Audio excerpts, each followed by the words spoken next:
This video is going to help you if you're an empath and you have a tendency to feel very sorry for other people when they're in pain and want to save them, rescue them, and bail them out of their problems. It's also going to help you to discern what your role is in their issue and when to offer some help and when to step back.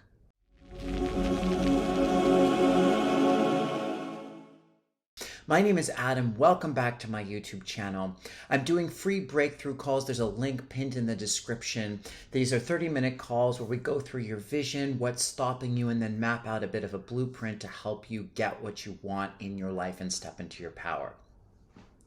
So, do you have a tendency to feel bad for people? Do you have a tendency to feel sorry for them when they're in pain and want to fix them, want to rescue them, want to save them, want to keep them from having to hurt? If so, I very much relate to this. This is a very common thing amongst sensitive people. But today I want to talk a little bit about kind of how to discern between when you're stepping on their lessons and how you can actually help them and what you can do instead.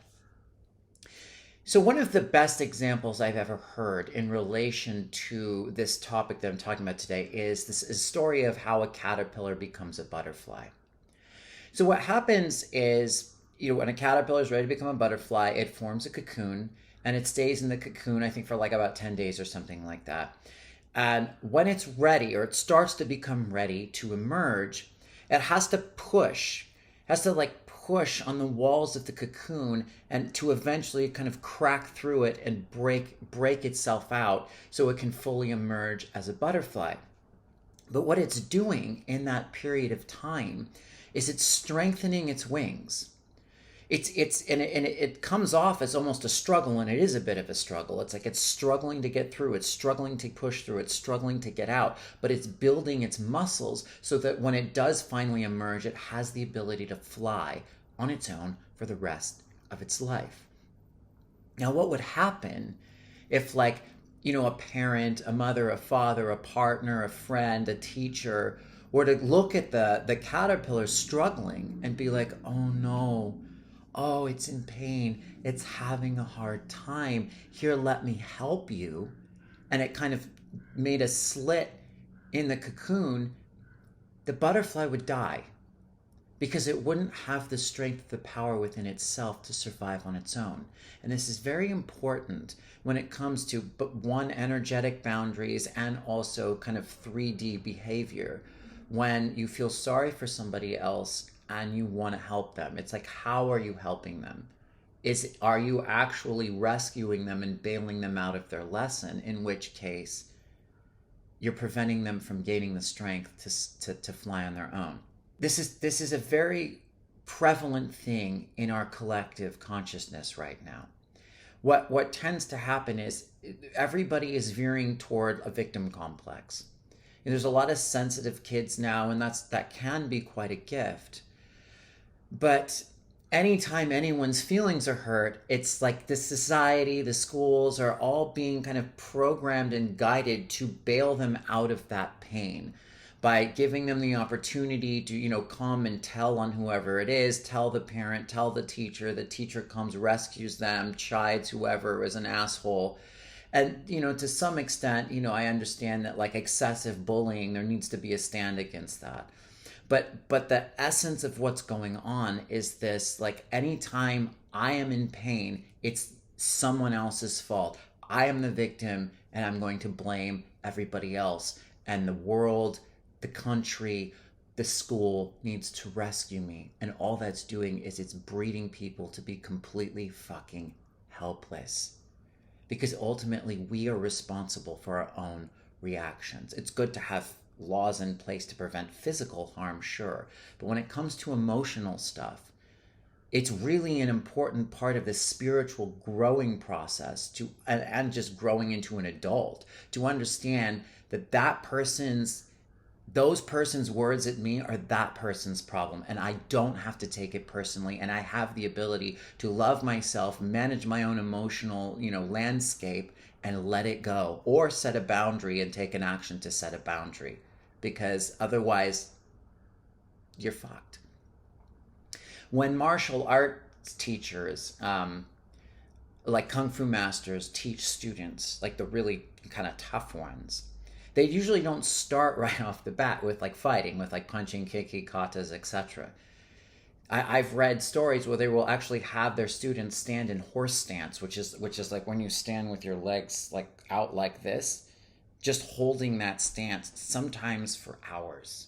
And it's incredibly painful. But imagine if you did that every day for like a year. You would build your body so much that that strength would go with you for the rest of your life, and it would make like navigating 3D, and physicalizing and interacting and moving your body basically easy. That's where the effortlessness comes from in our world as far as manifestation. But you first have to have the strength as a human, emotionally, mentally, physically, etc., before things can get easy, or they're so difficult you can't even function, because life, unfortunately, is quite hard. And it's the thing with empaths, because empaths, like, it's like we don't want anyone to ever be in pain because we're so sensitive. It's like, oh, no, no, no, no, no, no, don't be hurt, don't be sad, don't be angry, let me fix it. But it's that person, that soul's lesson.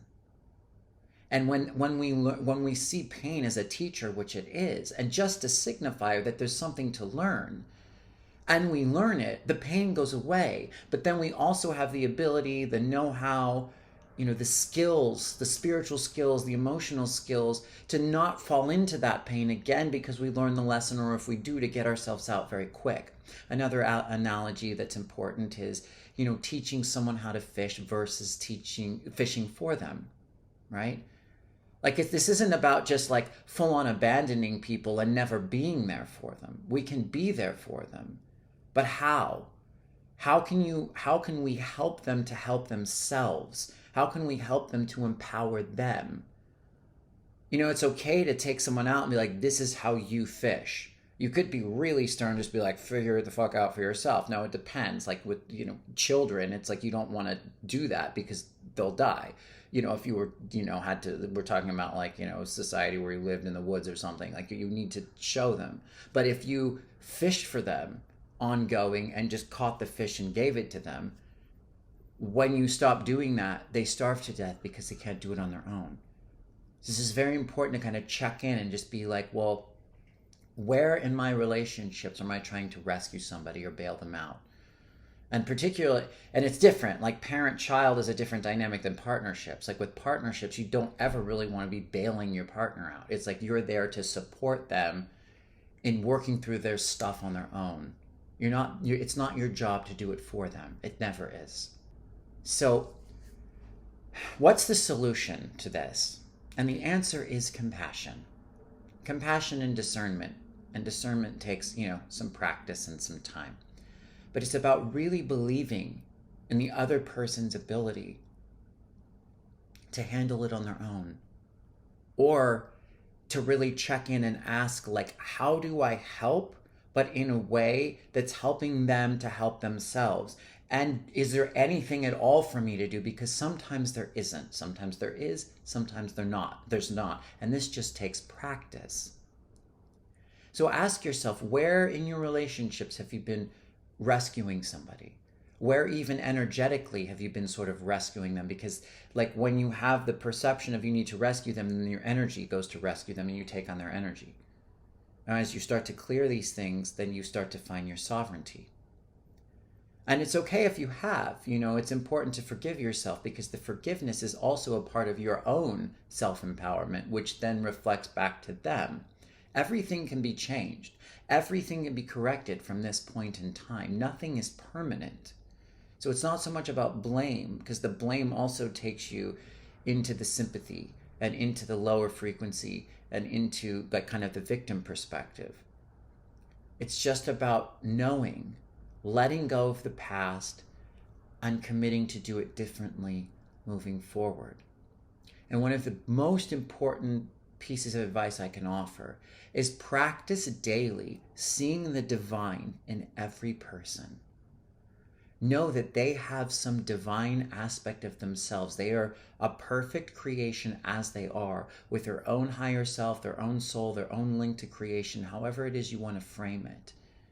And as you hold that space for them and see them as that, you're helping to bring them into the space of self empowerment and sovereignty. It starts inside. So let me know what you think in the comments. Let me know, like, who is it that you've been trying to rescue, if you have, and what do you feel you could do differently, or the lessons are. I'd like to hear. Please like and subscribe to the channel. It definitely helps me a lot. Thank you very, very much, and I look forward to next time. Peace.